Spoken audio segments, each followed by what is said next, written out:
Salut à tous et bienvenue dans cette vidéo technique. Aujourd'hui, on va voir ensemble le moulage avec de la pâte silicone. Pour ceux qui ne connaissent pas, c'est une pâte bicomposant qui ressemble à de la pâte à modeler qu'on mélange ensemble pour former une pâte qui sera très souple et qui pourra épouser toutes les formes de la pièce que l'on veut mouler. Ensuite, elle va durcir pour devenir un peu comme de la gomme, c'est-à-dire légèrement flexible et beaucoup plus facile à démouler qu'un moule qui serait en dur, en plâtre par exemple. Celle que j'utilise dans cette vidéo, je l'ai achetée sur Amazon. J'en ai eu pour 24 € les 500 grammes, ce qui est en gros 2 fois moins cher que la siligomme de la marque GDO que l'on trouve facilement dans les magasins de loisirs créatifs ou dans les magasins de bricolage. Personnellement, je l'ai déjà acheté la siligomme, elle est très bien, elle marche très bien. Mais par contre, vu le prix, j'ai voulu essayer une autre marque. J'ai choisi pour cette vidéo de mouler le crâne de ma dernière sculpture. Comme je fais des pièces uniques, c'est très rare que je me serve de moule dans mes sculptures. Si par exemple je veux faire un crâne transparent, je suis obligée d'utiliser de la résine, et dans ce cas, le moule est obligatoire. Voilà le moule que nous allons faire aujourd'hui. Donc vous voyez, c'est un moule qui est un petit peu mou, et qui fait que quand on a moulé notre pièce, en fait, elle est plus facile à démouler car la pièce est un peu souple. Il faut cependant savoir que quand on utilise un moule pour reproduire une pièce à l'identique, en tout cas en porcelaine froide, il faut considérer le fait que la porcelaine froide a un petit retrait en séchant. Donc au final, la pièce sera un tout petit peu plus petite que l'original. C'est pas une énorme différence, mais disons qu'il faut le savoir. Par contre, en ce qui concerne la résine, elle ne perd pas de masse en séchant, donc du coup, on aura exactement la même pièce de la même taille dans un autre matériau. Donc je vais vous montrer à quoi ressemble cette pâte et comment on s'en sert. Comme vous le voyez, le crâne est brillant et lisse. C'est important pour avoir un résultat bien transparent avec la résine. Si l'objet de base que l'on veut mouler est mat, le résultat sera mat également. Je regarde quel sera le volume du moule afin de prendre la bonne quantité de pâte. Nous avons donc 2 parties de pâte silicone à prélever à parts égales. J'ai prélevé la moitié du volume que je souhaite avec la pâte bleue, et je vais peser cette part pour obtenir la même quantité avec la pâte blanche. On peut le faire à l'œil, mais je me suis retrouvée avec plus de pâte blanche que de pâte bleue au fur et à mesure de mon utilisation. Comme quoi, on n'est pas très précis à l'œil. Donc pour pouvoir utiliser toute la pâte que j'ai achetée sans reste inutilisable, je préfère peser.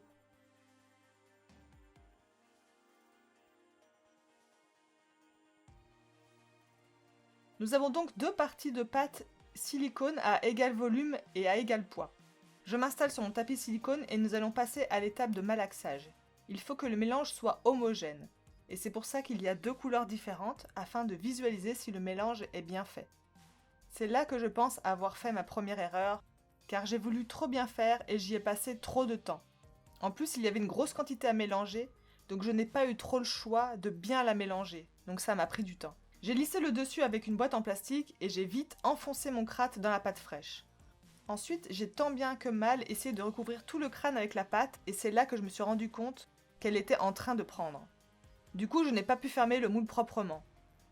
Comme je n'aime pas gâcher, j'ai décidé de ne pas recommencer. J'aurais pu, hein. Mais je voulais voir s'il y avait moyen de récupérer ça. Je pense que l'idéal, ça aurait été de le faire en 2 fois. Faire la première empreinte de la face et ensuite rajouter de la pâte par-dessus pour faire la deuxième partie. Ça aurait été beaucoup plus simple. Ce que j'ai fait ici, c'est que j'ai choisi d'avoir une partie plate au moule, comme ça je sais exactement où est la face avant du crâne, quand le moule est fermé. Donc je connais le sens du moule. Et ensuite, parce que pour couler de la résine, vaut mieux avoir une surface plane comme base, parce que la résine c'est liquide. Je vois que la pâte a pris, et du coup je ne vais pas laisser le moule aussi mal fait. Je refais de la pâte fraîche que je vais rajouter par-dessus afin de combler les dégâts. Je me rends compte que la pâte se lisse très bien au doigt et j'arrive à rattraper le pire. Voilà, il n'y a plus qu'à espérer que le résultat ne soit pas trop raté. J'ai peur d'avoir des trous à l'intérieur ou des endroits où la pâte n'est pas collée au crâne, mais bon, les dés sont jetés. Il n'y a plus qu'à attendre un peu que le silicone prenne. Après quelques minutes, le moule est pris. Ça se sent tout de suite au toucher. D'ailleurs, en parlant de sentir, la pâte n'a aucune odeur. Maintenant, c'est le moment de révélation, hein. On va couper ce moule pour voir si c'est la mort ou pas. Je croise les doigts.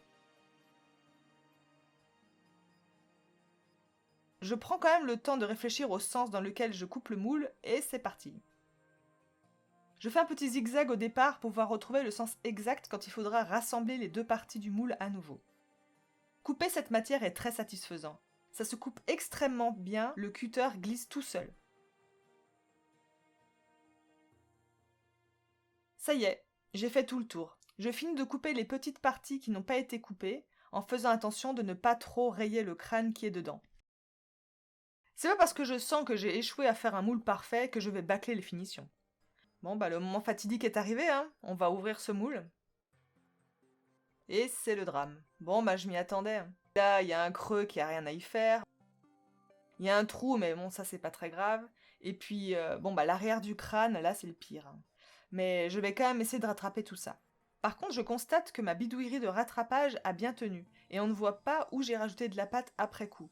Et ça n'a pas l'air de se décoller, donc je pense que ça va le faire si je remets de la pâte à l'intérieur du moule. Je vais donc remélanger de la pâte de silicone et boucher toutes les fissures. Ça se lisse très bien au doigt, donc ça c'est cool.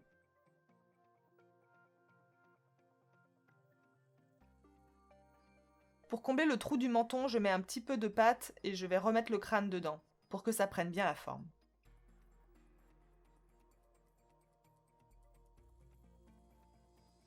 Bon bah là, je vais laisser sécher ça comme ça. C'est pas si mal, hein. Je vois quelques ratés, mais bon, je pense qu'il est utilisable malgré tout. Maintenant, j'ai plus qu'à faire un trou pour pouvoir couler la résine dedans une fois le moule fermé. J'essaie de faire un truc un peu net. Et j'enlève aussi l'endroit où il y avait le trou dans le crâne. Ça sert à rien que je le garde.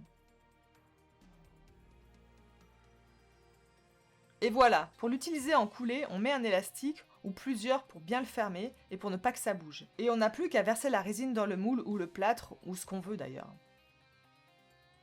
Je vais faire un test avec de la porcelaine froide pour voir. J'appuie bien et je vais lisser le dessus pour avoir un résultat bien propre. Je vais ensuite le mettre au congèle 10 minutes environ pour pouvoir le démouler. Ça y est, la porcelaine froide a durci. Le congèle, ça durcit la pâte, mais ça ne la fait pas sécher. Hein. C'est juste pour que ce soit plus facile à démouler sans déformer le crâne au moment où on tire dessus pour l'extraire du moule. Voilà le résultat. Donc, c'est nickel. Hein. Au moins, la partie face du crâne sort bien. Je suis contente. La pâte a l'air bizarre, mais c'est parce qu'elle est congelée. Vous allez voir, quand elle va dégeler, elle sera mieux au niveau aspect. Voilà le résultat après quelques heures à l'air libre. C'est pas du tout complètement sec, hein, mais on peut le manipuler sans risque. Je suis très contente du rendu. On est très proche de l'original, même si c'est dur de comparer, car on a une sortie mate et l'autre brillante. Parce qu'en fait, la porcelaine froide, c'est mat hein, de base. Hein. D'ailleurs, j'ai hâte de voir ce que ça va donner avec de la résine, justement. Il y a 2 petites pétouilles, 2 erreurs là et là, mais je ne pense pas que ce soit dû au moule, car j'ai testé avec des petits morceaux de pâte ces 2 endroits-là, et ils ne ressortent pas, donc je pense que c'est au moment où j'ai mis la pâte dans le moule que j'ai emprisonné de l'air.